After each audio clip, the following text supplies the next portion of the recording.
Superannuation, we've all got it, and it was a very popular topic when I put a call out for questions in the Facebook group. If you want to join the Retire Right Facebook group, just put, when it says, where did you hear about this group, put, I heard the podcast with Glen, with Martin, with Nathan. Just make it very clear that you did hear about it on the podcast. But today we are talking about superannuation, and I've got Martin McGrath from Financial Edge Group and Nathan Fradley from Nathan Fradley. Spot on. Yeah, there you go. Some regulars in the podcast and on the show. We are actually recording this. We're all together in Perth. So if you are watching on YouTube, you're seeing my hotel room. And that's why it looks different and it might sound a little bit different. But I don't know, before we get into the question, gents, before we do, this is the first time Martin's been on the show since Feegate, where we did the case study. Any comments? Because there's a lot of comments about the advice fees. I think it was great. I think it's good to be transparent. That's something that we pride ourselves on. And I think people don't know what they don't know. They might think financial advice costs $300 or $400, and it doesn't, unfortunately. But we are very confident in that, A, the clients know the fees they're paying before they pay them.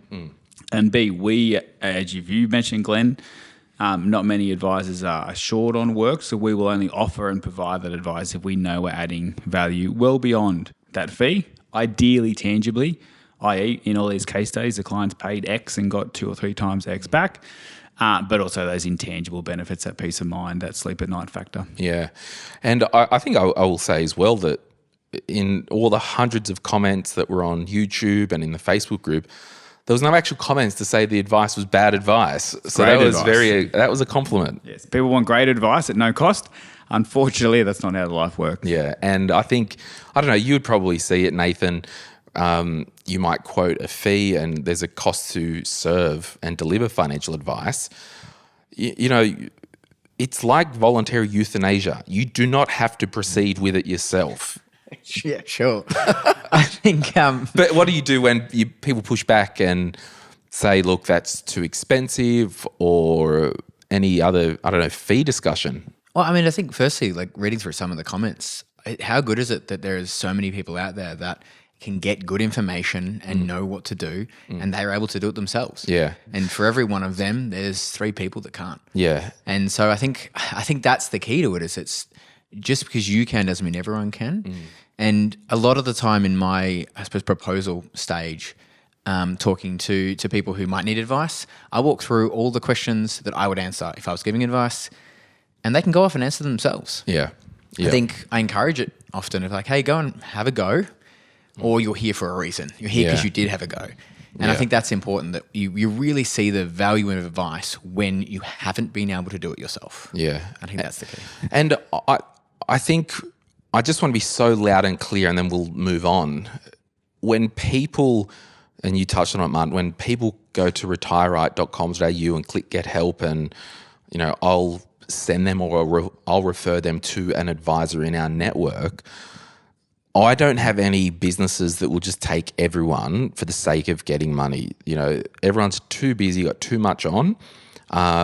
Sometimes they don't even get the referral. I referred one lady today back to her super fund because based on her situation, I said, look, go back to your super fund. You'll get some relatively low cost advice just on your super fund.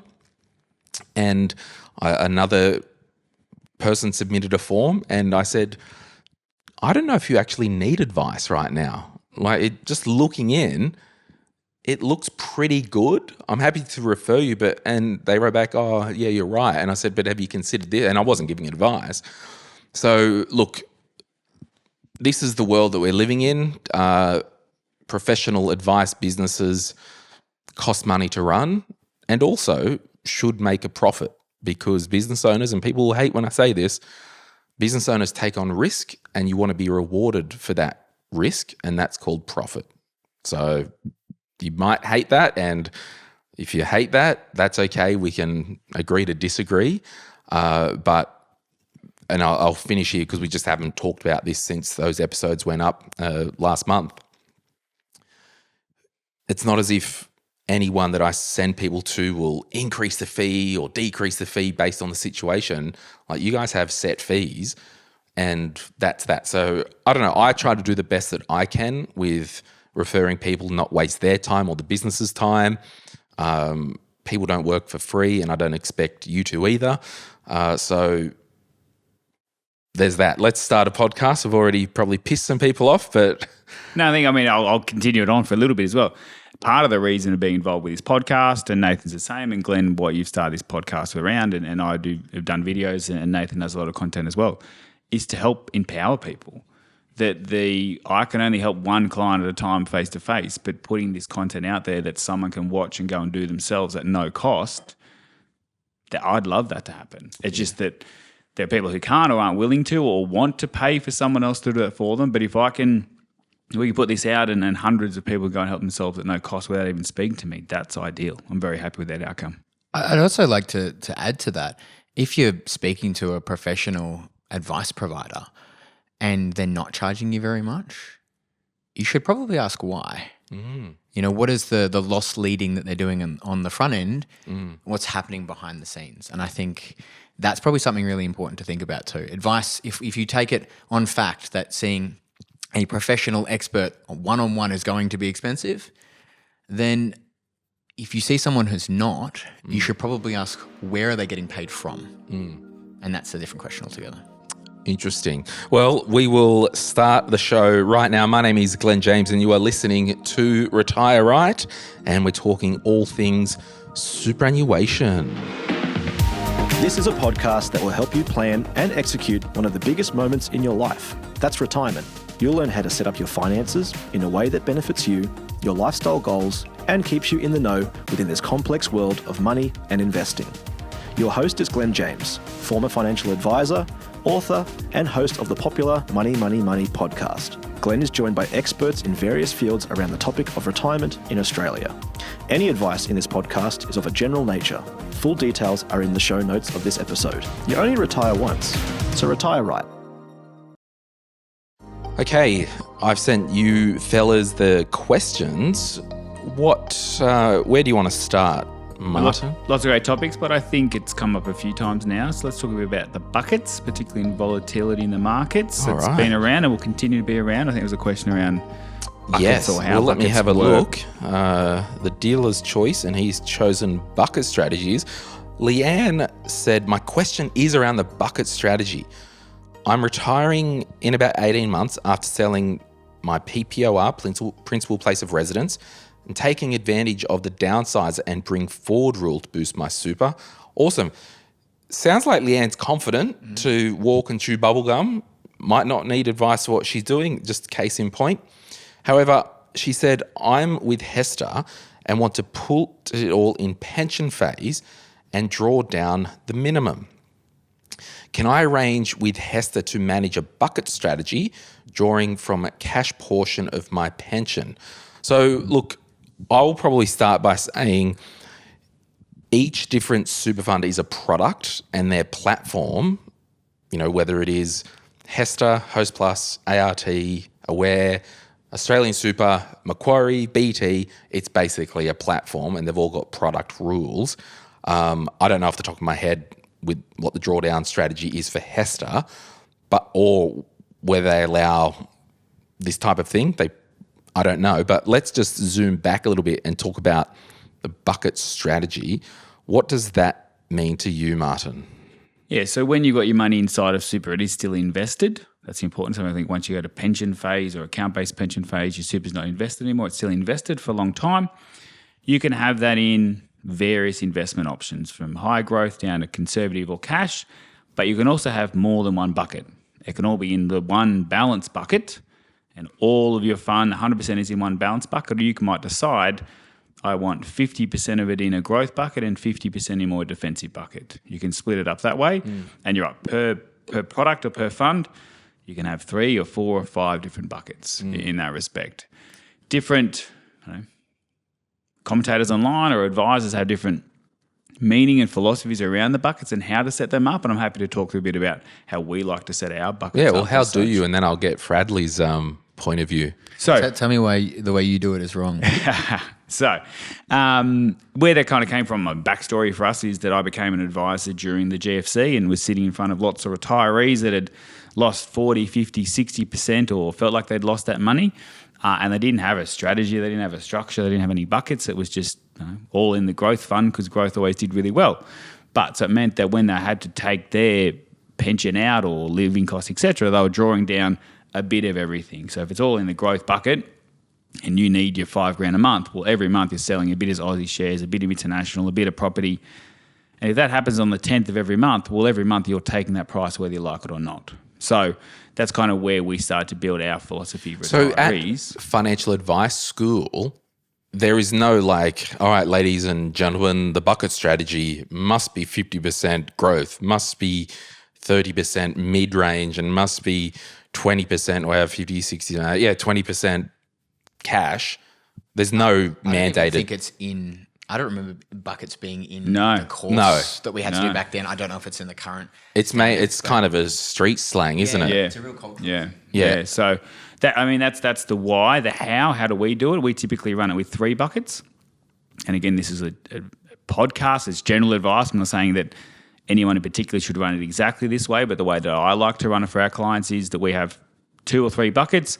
We have a large growth bucket, and often that is high growth, 100% in growth assets. Aussie shares, international shares, and maybe a bit of property, and that's effectively your growth bucket. And high percentages in what? 70%? 80 to 100. Right, okay. And really going, that's your growth. That's the bread and butter. That's what's going to work hard for you. Yeah. Separately to that, we then have your middle bucket, and often call that your fixed interest bucket. And so that's your 2 to 5 years worth of living cost. I usually go run up to 5 years in the defensive buckets. And so that's often, it again depends if it's an industry fund or an SMSF or a wrap account, but that second middle bucket for us does not have any exposure to any growth assets. It's purely a term deposit or a bond style fund. So you are looking it up for a couple of years, but you're not taking that same risk. And then if the product allows, we have a pure cash bucket for usually up to 6 to 12 months worth of pension. Okay, so your cash bucket, it doesn't sit as part of the percentage of the portfolio? No, and you beat me too. I was going to say, when I explained all that, there was nothing around percentages saying 60% here, 30% there, 20% there. I often base it off years of pensions. So because I might have 2 clients with $1 million each in pension phase, if one's living off 40 grand a year and the other one's living off 90 grand a year, I'm going to set up their buckets very differently, let alone what their risk tolerance is as well. So typically doing it that way, if the product allows me to do the 3 buckets, I will. Some don't, and I'll just do the 2, the growth bucket and the more conservative cash fixed interest bucket. So that fixed interest bucket, you will say if someone needed 80 grand a year to live on, you would start with, well, that bucket is 160 grand, and then the cards will fall as it may backwards the other way. Well, either in my cash buckets, let's call them that, either 1 or 2, I went up to 5 years. Right. So I would go 400,000 in non-growth buckets, or less volatile, and the other, say, 600,000 if it was $1 million in the growth bucket. Right. Then when they take their $5,000 out a month, I'm taking that exclusively out of that cash fixed interest bucket. So the question that people need to ask their super fund and pension provider within the fund is if we can elect the option to draw down from, or is it pro rata? Yeah. Because if it's pro rata, you've probably got a bigger problem. Nathan Fradley, that is. How do you, I forgot we're professional on a podcast now. Do people just call you Fradley or just me? I don't think anyone's called me Nathan until I was probably like 35. Okay, cool. Yeah. So Fradley, how do you pluck in the bucket chicken? I love your approach, and it is 100% correct, but also completely different to how I do it. Yeah, it's good. And the reason it's correct is the fundamental driver behind it is exactly the same. And that is time frame. Strategy is the same. The execution and tactics are different. The question you are answering with a bucket is the same. It is the time frame. How long is this money going to be invested for? So when we think of even before retirement, if I'm saving for a holiday in 12 months' time, my short-term time frame of 12 months, I should probably just put it in the bank. Because could I get a slightly better outcome in 12 months by investing it in some equities? Maybe. But if I get a little worse outcome, I'm probably not going on my holiday. So when you think about buckets, what you're actually doing is you're breaking things up into time horizons. And so in Martin's buckets, his higher growth equity bucket, that's long-term money. 5 years plus. 5 years plus. And how long away that is really depends on the person. And then that middle term bucket, much shorter term.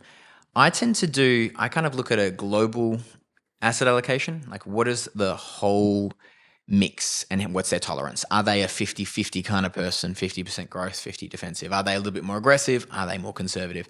And then I meld the buckets around that. And with that question, we also look at, how much income should we have in cash or fixed interest? So my first bucket is generally cash fixed interest, depending on product and all the rest of it. But it's going to say, hey, if they're a really conservative person, we might have 5 years of income in there. If they're less, we're going to have 3. Long-term bucket could then anything be from like 70% growth up, like yours. And midterm, I kind of do a mix.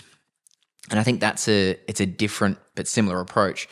And depending on the product, if you're using like a wrap account, which we talk about on this pod, I think a bit, the income from that middle bucket can feed the cash bucket and can top it up. So that could be some limitations with your Hesters, because they don't, the conservative pot won't produce income. It'll just be reflected in the unit price. Yeah. Well, so I do a lot of industry fund work. A good part of mine end up in the fund they came in with or a similar group fund of some description. And so it tends to be like, it might be like a 50-50 in the middle, a 70-30 to offset the cash on the other side. And the reason I love this approach is when you're thinking about your retirement money, you're approaching retirement, you don't want the market event on the day you retire to determine whether or not you can. So you go, cool, I've got first 5 years locked in, awesome. And maybe some extra cash for that holiday or something like that, because again, time frames. And then when we look at that big bucket, that aggressive bucket, if the market absolutely plummets the day you retire, okay, you've got enough assets there to last you at least 5 years before we have to rebalance. So are we saying, for the garden variety person listening, if someone is going to be DIYing their superannuation pension, you'd want to be looking at probably 4 to 5 years in the bucket of actual income? I think it's risk tolerance, but generally, yes. And like same with Nathan, like if I've got a really aggressive person, we might bring it down to 3 years rather than 5. And vice versa. A really conservative person, we might end up having particularly substantial wealth. We might have nearly 10 years in that cash bucket kind of thing to go, well, we can invest the rest because we're not touching this for 10 years. So I would say minimum 3, generally kind of 3 to 5, I think is probably the starting point. Yeah. And I'd like add a spanner in the works. I worked with someone recently who their intention was that in 12 months, one of them turns 60, finish unemployment. They're going to downsize their jobs. They're going to pay off the home with some of their super.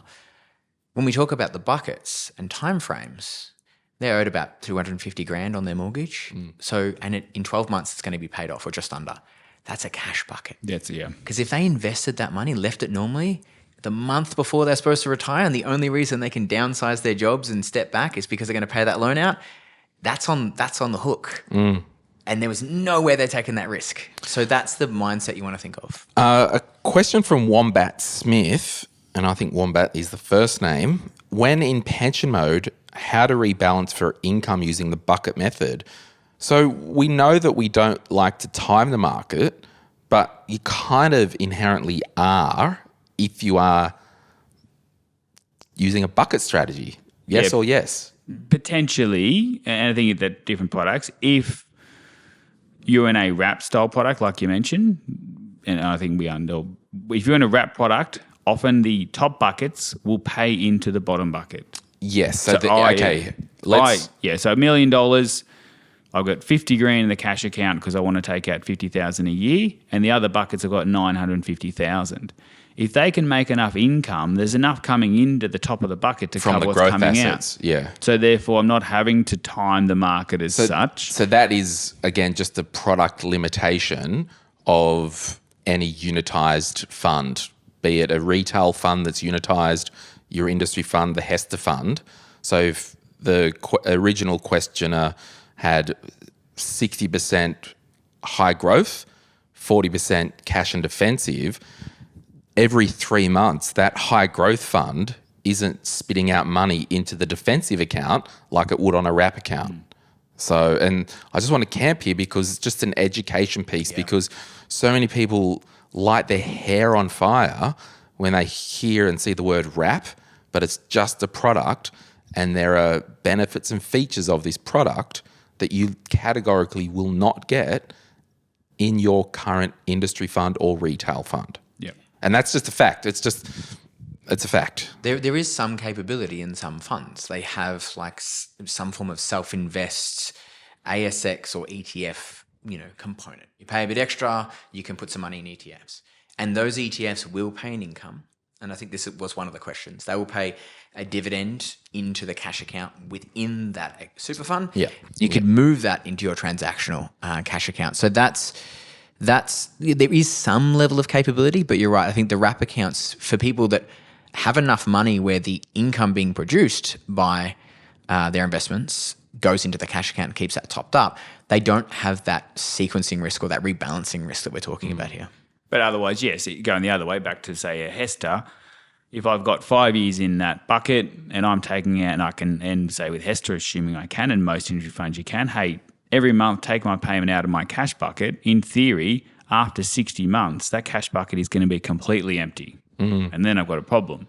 So would you suggest people every month go in and then you're just sticking around every month? That defeats the purpose of having a bucket strategy. And that's where there are some people that's out there saying bucket strategies aren't perfect, and they're not. But for us, I find that allows people to take potentially more risk or be more comfortable with the risk they're taking in their super funds. Knowing that the bread and butter's on the table. The next 5 years are paid for. I'm taking the risk on the later money, and therefore I'm comfortable to move up the risk spectrum to still balance overall to where I need to be. And so the way that we do it, because likewise we use a decent amount of industry funds, is that, or with a wrap product as well, is that we will have a set period where we will review regularly and go, your cash bucket's down to 4 years. Are we comfortable? Yeah, fine, okay. It's down to 3.5 years. Is it Liberation Day Trump tweeting? Yes, well, we're not going to sell down growth assets today. We'll find a better time in the next 3.5 years to top that up. So there is still some market timing risk, but where we're controlling that or the members controlling that, rather than on the 10th of every month they're selling down no matter what's happening. Yeah, I think that is key. There's two parts which actually kind of contradict each other. And the first one is set a frequency and stick to it. Yes. So it could be annually, it could be quarterly, but like whatever the frequency is, jump in and stick to it. I think annually is fine for most of these kind of circumstances. Unless it's April 2025 and Trump has tweeted. But when you do it, relative to the market, where is it? If the market's down 2 or down 6, you can't, it's big, but it's not. If we're talking about a COVID event, that period where we saw 30% drop off in a matter of weeks, that's probably the time you don't do it. Yeah. There's the little ups and downs. Some tweets, I think, stick to your system. Yeah. But have a number. If it fell by more than this, then we discuss it and we have a decision between the two of us. If we don't have an advisor, we talk as a family or as a couple or with a friend, or have someone you can work through that with that's not connected. That's the, people, again, light their hair on fire when people talk about ongoing advice fees, like, oh, will you make me X amount with the, well, no, but the power is we'll be able to guide you when the shat hits the fan. Making less silly mistakes. And not make the mistakes that you might make trying to get cute. We've opened that door slightly, so I'll jump in now. right now, while I'm at this conference, the business that back at the office, we are preparing. We do an annual call out to all our clients to let them know how full are their buckets. Right. And we are recording this at the end of November. This is on the 17th of November. So it might not go up till December, but where that's important is that to remind the clients, hey, the markets are scary, but no, you got 6.5 years in those buckets. Or maybe they did take some money out that we didn't forward plan, or like you said, like Nathan about, well, I actually do want to give the kids a little bit of money. Well, that needs to be in that bucket as well. And or your pension drawing has changed. We based your buckets on taking $5,000 a month, but now you're taking $8,000 a month. Maybe you don't have enough in those buckets, and we need to reassess that. So that's part of our ongoing relationship with our clients, is that we systematically once a year, it's usually towards the end of the calendar year, run certain reports, do some calculations, and individually reach out to our clients to say, just letting you know, here are where your buckets are at. we think you're fine, or we think you might have too much in your buckets. I know some extra money might have come in that hasn't been invested. You've got 13 years in cash. Do we really need that much? Maybe we can invest a bit more, or vice versa. Hey, you're down to 2 years in your buckets. It may or may not be the right time, but probably more the right time to go, well, let's kind of take some chips off the table and top up these buckets. So that's part of that. If you're DIYer, do that yourself as well to check in and reassess along the way. Yeah. And it could be where the cash sits. We often find, particularly as you start getting older, you are forced to take more and more out of your super. And after the first couple of years of retirement, spending starts to normalise a bit before it kicks off later with care costs and what have you. If you're accumulating cash in your own name, include that within that consideration. Hey, I've also got a year's worth of cash sitting here. So when I'm looking at an aggregate of all of my assets, there might be a property that's in there, and it might be how, when you're considering if you sell that asset, how do you do it? That's part of that discussion. That's when you start getting much bigger. I'm going to ask you another question just to double down on your comments, and we'll do that right after this. If you're after personal financial advice, don't get it from a podcast. If you would like help based on your own personal situation, head over to retireright.com.au, click Get Help, and we'd be happy to introduce you to one of our trusted professionals. Our panel of vetted financial advisors and mortgage brokers work with people all over Australia, so they can connect with you wherever you are. That's retireright.com.au and click Get Help. Okay, we're back and badder than ever. Before we paused and had a break, you mentioned something with external assets, Nathan. There was a question here from Jenny. If you have a cash reserve outside of super, is there any advantage in having part of your super allocated to cash or have 100% growth allocation? And it kind of speaks to a bit of a DIY bucket strategy in the wild, because you do have the buckets, but one's in ordinary money in your own name, and then you've got the money in super in growth. Do you blend external money as a total portfolio, or do you just look at portfolios? That's the super portfolio, that's money outside. It 100% comes back to that same thing before. It's timeframes, right? So if that's a cash reserve and we are not to draw on that, and that is our backup money then the mental attachment to that money is it's a backup money. So we're not drawing income from that? Not going to draw income from it. Right. Yeah. If it's cash and we will draw some income from it, or it gets top, then maybe we would include it as part of the pool. Going to, do you have all of your super in growth assets? Same question. How much do you need to draw down on? What is the time frame we're talking about here that you're comfortable with? And therefore you should have, because it might be a year plus 1% for fees and what have you. It might be a little bit more just in case. It might be 5 years. It's the same question with a different flavor. I think time frame really helps you shape up how you structure your buckets. Martin, when do we start to consider a bucket strategy? Do we ever do this stuff in accumulation, or is it when we're starting an account-based pension? Yeah, I mean, the answer... And I'll just add another thing to that.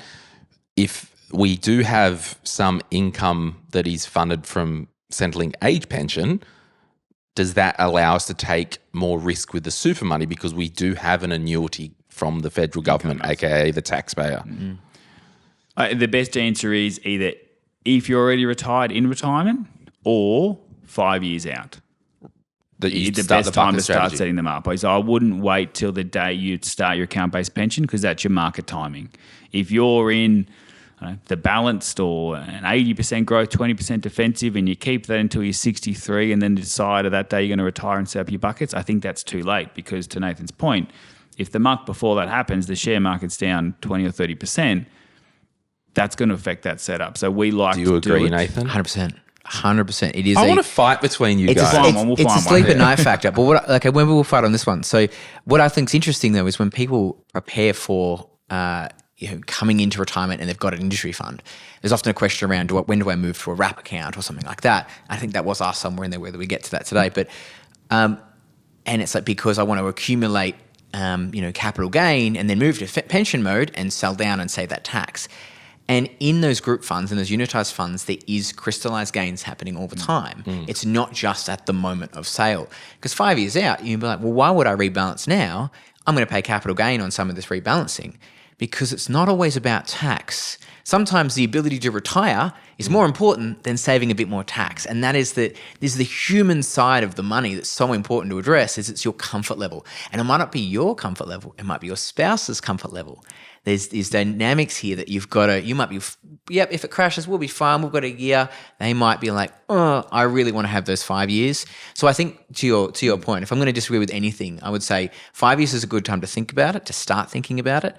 But it might not be 5 years of cash if you don't need 5 years. Yeah, that's fair. Building up, and the different ways to carve that up is you might decide, hey, I've opened up, I realised I'm, 100% high growth and I want to retire in 3 years. I'm not saying that that's the day you go and switch it all, because you can redirect all future contributions to a separate bucket. So therefore, you're not having to crystallise or sell anything you've got. Actually, a great strategy. Thank you. There you go. We double agree on that one. And or it might be you're downsizing or selling a rental. There are other ways to get you to that, but it's not just waiting till the day you retire. It's setting a plan and going, if I redirect my super guarantee for the next few years and I do a non-concessional the 6 months before I retire, that'll fill up my 5 years of buckets. Yeah, okay. So we can, as part of, downsizer contribution, if that's the plan, it's like, at 65, we're going to do a downsizer. Allocate all of that to $300,000 or cash. $600,000, that will seed our Cash bucket or whatever. Yeah. There was you kind of go there a little bit, fellas, where it is a broader discussion about asset allocation leading up to retirement. And in theory, everyone has a bucket strategy with their default option, because there will be a bucket of Australian shares, international shares, property, infrastructure, bonds or whatnot. But the bucket strategy, it's the drawdown that is the reason for it. Because it would still be fine if you had a high or a growth fund in pension phase and they clawed out an amount every fortnight, every month. But if there was a catastrophic market event, we're going to be drawing down from a portion of the growth, which we don't want to do. So all that to say, Todd in the Facebook crew, hey Todd, how are you? Been having some chats with Todd online, and he was around the fees. And the reason why I'm going to read this, because it's a good question, and then I'm going to read my response just because it was a bit funny. Todd says, currently 56, retiring at 59, so 3 years. With the 2 to 3 years that they say you need in cash, do you start building that up now in your own bank account or put contributions into cash in super? Read heaps of books and can't find an answer elsewhere. What is a good investing mix in retirement? 80, 20, 70, 30, 60, 40. And then I just jokingly wrote, sounds like you need advice, because he made some comments on our advice video. But we appreciate you writing that in, Todd, because you make a good point there. I've often said to people, maybe 3 years out from retirement, with your fund, if the product allows, just direct new contributions to cash only. Yeah, which is exactly what you just spoke about. And that's a way to build that bucket up. So, and when I'm talking about the buckets inside of my super fund or pension fund, I'm still recommending a client has cash in their personal names as well. But typically I wouldn't recommend 2 to 3 years. I'm recommending typically 6 to 12 months. So up to 1 year. Even that's pretty sad. Are you talking about an emergency fund or literally just liquidity in their own name? Emergency fund typically. And just a Which we really account. Wouldn't say that you'd want more than 6 months in cash. If you've got a bucket strategy in your pension. Depends how many holidays you're booking and the payments like that. And it depends on your lifestyle. Some months you might have a big credit card. Just pure comfort. Whatever, just knowing. Sometimes it's just comfort. It's always good to have more cash, but it's just the question of how long is it sitting there. How much. It's less of a concern when rates are higher. Yeah. I think when rates were 1% on your savings, when they got up to 4.5% and sometimes 5%, it was a much easier amount. I always say to clients, if it's 10 o'clock on a Friday night and you know you've got 40 grand in the bank account that you can pay for something, get that Viking River cruise. That or more. I was thinking more a family emergency or a medical bill. Stuff that. We're going on a cruise. Rather than going, I know it's in my bucket, but I've got to contact Martin on Monday and they're going to send a form and it's only going to take 3 days, but all of a sudden that money feels like it's a long way away kind of thing. So But yeah, typically, no more than 1 year in personal cash, as much inside the super fund as possible. And then connecting a bit back to what we'll discuss so far is, even if you've got a high risk tolerance, which is part of Todd's question, which we'll come back to, once you're in pension phase, you've got a legal requirement to take money out every year. So no matter what, even if you say, and let's say a large balance, let's say I've got $2 million and I don't need it because I've got all this cash, you've got to take a minimum of 4%. So that's 80 grand out. So if you're 100% growth and you say, oh, that's right, I'll live off my personal cash this year, if you're in pension phase, you don't have a choice. You've got to take that 80 grand out. So therefore, I would want you to still have a bare minimum of at least a portion in a defensive bucket inside of your fund, even if you know you've got the cash personally. A wild question for Fradley on the tools. Have you ever seen a situation where, I don't know, we've set an account-based pension up that's 100% cash and we've left the growth in accumulation? No, and I don't know why. I think. I think the reason is there will be people you want to with, draw down. Well, yeah, it's like Martin touched on it. A lot of the time when we have to start drawing from super, the cash just accrues in our own name. And if people have got investment properties that they own and they just need a supplement, we don't want to move all the money to an account-based pension. Well, I mean, considering broader, what contributions are we making? What contributions do we want to make? What's our tax rates? How much can we get in that makes sense? I would say I'd more likely see someone with 100% cash in their accumulation account and all of their growth assets in their pension account. Now, ideally, we still want some money to pay that pension. But the reason is the pension account is a 0% tax environment. The growth assets are the ones you're going to pay tax on.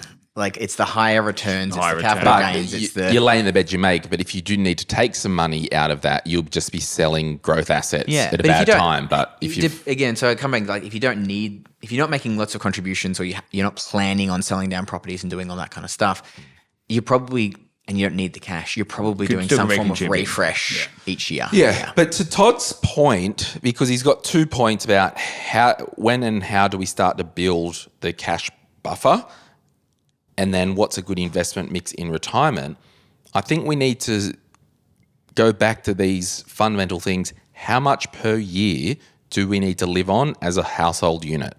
And use that as the foundation. And that could mean, for Todd, his asset allocation, once you back calculate it, and they need 100 grand a year for 3 years and they've got $1 million in super, well, it's a 70-30 allocation because 30% is going to be in cash. Is that a fair way to look at it? Yeah, 100%. I think there's two factors is, that balancing, if you want a bare minimum of 3 years, well, then that 300 is already set aside.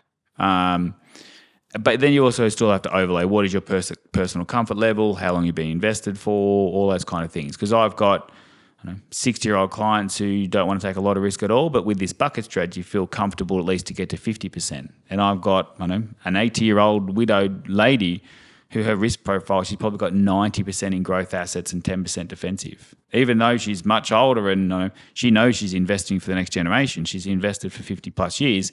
And even still with that 10% allocation, because of her whole overall situation, she's got enough to cover those minimum pensions, et cetera, in her broader affairs. So it's not as much age-based. I think it's definitely circumstance-based upon what you need to draw out. Yeah. But they're still overlaying what is your comfort level. And maybe that's the conversation that we need to continue to educate our listeners with. It's not a straight up percentage base of growth versus defensive. It's time frame and yearly income, because when Todd's 60 or he's retiring at 59, call it 60, his money will likely statistically need to go to work for another 30 years. I'm not having 30-year time frame in 30% growth or 50% growth. It raises, I suppose, the other side that we've alluded to. We spent a lot of time talking about that first bucket. What do we need in cash? But that last bucket is mentally, it's not my money yet. Mentally, it's 5 years, it's 7 years, whatever the number is for you, it's over there. That's the amount that I can have do the ups and downs. And that might be calculated as a counterweight to the cash. So that can also help determine how much you have around that comfort piece. And then to come back to it all, I think a lot of people want more money. They want to build their supers. Well, more is more when it comes to money. Yeah. But in some cases, just because you can doesn't mean you need to. And you might be able to take on more risk. You might be comfortable in doing so. But if you can still meet your goals on less risk, that should be something you consider. And then you've got a good comparison to go, well, if I am more aggressive, what does that mean for me? Or more likely, what does it mean for my broader family, my community, whoever else I want that money to be for? I think the only thing, well, in case someone picked up on it, we didn't answer about 10 minutes ago around how does Centrelink impact all of this? Yeah. Or if I've got an annuity. Yeah, I think it does and it doesn't. It does in that if I need $60,000 as a household to survive and I know Centrelink's giving me $40,000, well, then I only need $20,000 for my account-based pension. So I'm only doing 5 years of $20,000. I'm not doing 5 years of 60. Okay, so it's pretty simple. Yeah, that's it. That's a really, versus easy for us to brush over that, but that's a really, really key point. So I think it's not 5 years of living costs. It's 5 years of what do I need out of this bucket. But that could be replace Centrelink with paid-off investment property. Replace Centrelink and paid-off investment property with lifetime annuity. Defined benefit and annuity, yeah, exactly, Yeah. So I think in that respect, it does matter a lot. The other aspect, just because I'm getting a pension doesn't mean I go higher risk. I probably still want those 3 to 5 years, but I think I factor that in. And it gets really fun when someone say 65, well, I'm not getting any pension this year, I'm not getting it next year, but then we're getting it so much the year after, and therefore it's not always 5 times 80,000, it's maybe 2 times 80 plus 60 plus my spouse, all those kind of calculations in that. So it's a bit of a moving target in that respect. I'm just having a bit of a look here. There was one question, and it could be similar, and we'll finish with this one.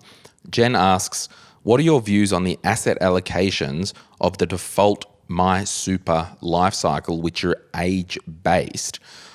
I'll get you guys to comment, but effectively, my view is these are a more of a compliance-driven tool. In the GFC, people were logging into their super fund. They'd set 100% growth, went to retire. There was maybe 50% or, really big whack. They're good on one hand that it protects the non-engaged member.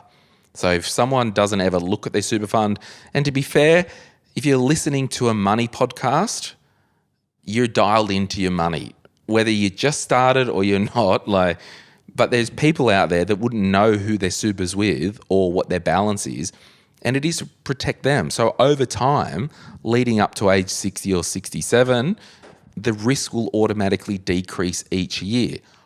I don't love these products because just because you're 60, just because you're 65, doesn't mean, we're retired now, click withdraw and move all the money out. That's kind of the reason that they were made, to protect the non-informed or unengaged members.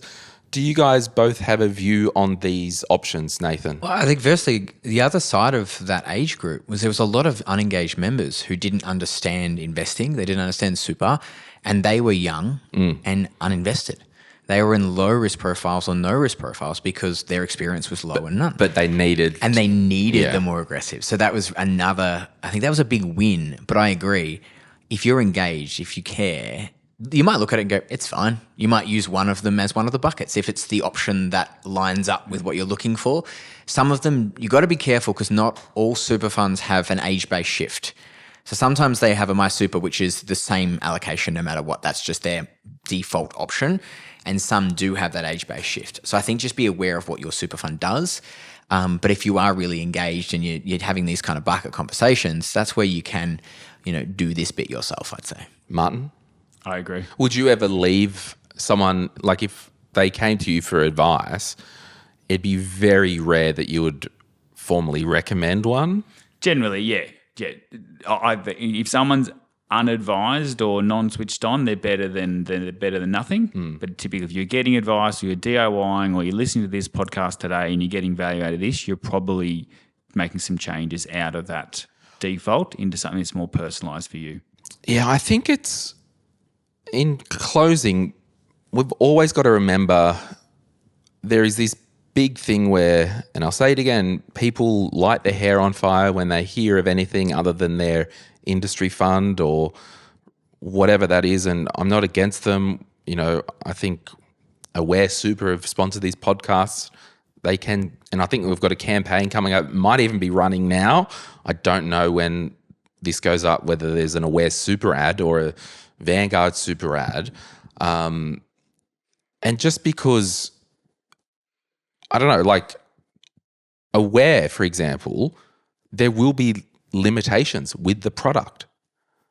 Every industry super fund will have limitations. Every wrap platform has limitations. So I think we just need to be loud and clear. If someone or an advisor makes a product recommendation, usually what happens is, and I would hope this would happen, and correct me if I'm wrong if you guys don't do this in your businesses, because we'll be having a little chat after if you don't. We look at the goals, we look at what needs to be achieved and how, then we go, okay, well, your current fund, your CBUS or your Hester or whatever, it's fine, run along, little Teddy. Or we can't actually achieve what your goals are with income drawdowns, investment, with your current option. Therefore, we're going to use this wrap account or this other retail fund or another industry fund. So I think I'll always say, I don't know, just have a cold shower. Not every advisor is just shoving people into their preferred wrap account to gouge and all that crap. There's no such thing as built-in commissions. Martin charges his clients fees from their bank account. It's not as if he's setting up a wrap account to get easy money or any of that rubbish. And anyone that I refer people to, just do not operate that way. Final comments, now that I've spewed my comments around product selection, that a product selection will be plugged into a strategy. Nathan, final comments. I reckon Martin's going to agree with me on this again, but there's generally a pretty high bar for me to move someone's super. So straight away, I'm going, what can I do already? And I don't think of what's important. I want to prioritize all the things that super funds can do. So I understand what's more important than the other things. Is it more important that this person can do buckets? Is it more important that we can get really low costs on an index approach? You know, is it more important that it has a reversionary option when we do that kind of thing? I think doing that and then going, does the current product meet their needs? And then is there then something that can do that better? That's the same process, and it doesn't matter. I have zero interest in where that person's super fund ends up, like providing it meets what they need. And I think that's really, really crucial. Yeah, we don't start with the product. We talk about that strategy and structure. What's the strategy? What are you trying to achieve? I want to retire at 65, live off X. Okay, what's the structure? We're going to use superannuation. We're going to do this. Okay, cool. We need to get that stuff sorted first. And then we actually have we call it investment philosophy preference questionnaire, and we ask those questions. What's important to you? Is it lower cost? Is it transparency? Is it bells and whistles? Is it not? And that is part of that discussion with the client and go, hey, you said you want all this stuff and your fund does that, but you're just not in it. Let's make those changes. Or, hey, you want this stuff, your fund doesn't do it. This alternate does, but it's going to cost an extra 0.25% a year. Do you want to pay that or not? My advice is the same no matter what product we go with. And my fees are the same no matter what product we go with, because I'm getting paid from you, not from the product. But you're saying you want that, but you're not currently getting it. Do you want to make the switch or not? Let's do it. If not, that's fine in that respect. So the product is not the solution. We need to get all the other stuff sorted first, and the right product will solve and fit in the mix as it needs to. Love it. Well, hopefully that has sparked some thought with our listeners out there in YouTube land and podcast land. But you can, I don't know, if you want to have a chat with these guys, I don't know, don't. You guys taking new clients?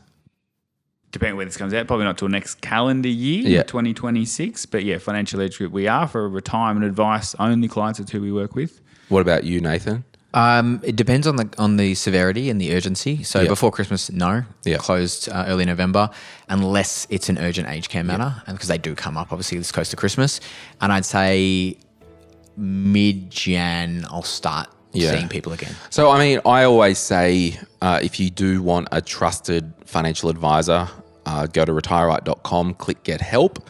fill out the form. I'll then say, look, I think you're most suited to Nathan or Martin's business or a couple of other businesses on the panel. Feel free to go directly to these guys' businesses, but they might say you're not a good fit and they might end up sending you back to the Retire Right website. And if that is the case, just put, I talked with Nathan, he said, fill this out. Like I don't love doing that, but people might want to, deal with you guys direct. Yeah, the right clients for us are very different to right clients for Nathan and vice versa. You're welcome to contact Nathan Fradley Advice or Financial Edge Group, but you might not be a fit for their business model, and I'm just cautious of wasting their time. My name is Glen James. Hey, if you found this useful, why don't you give us a subscribe on YouTube or a review on Spotify or Apple? Thumbs up, all that thumbs stuff. up, I think. Yeah.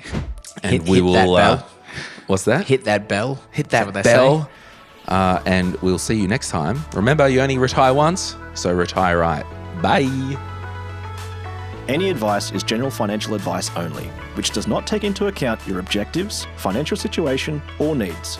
Because of that, you should consider if the advice is appropriate to you and your needs before acting on the information.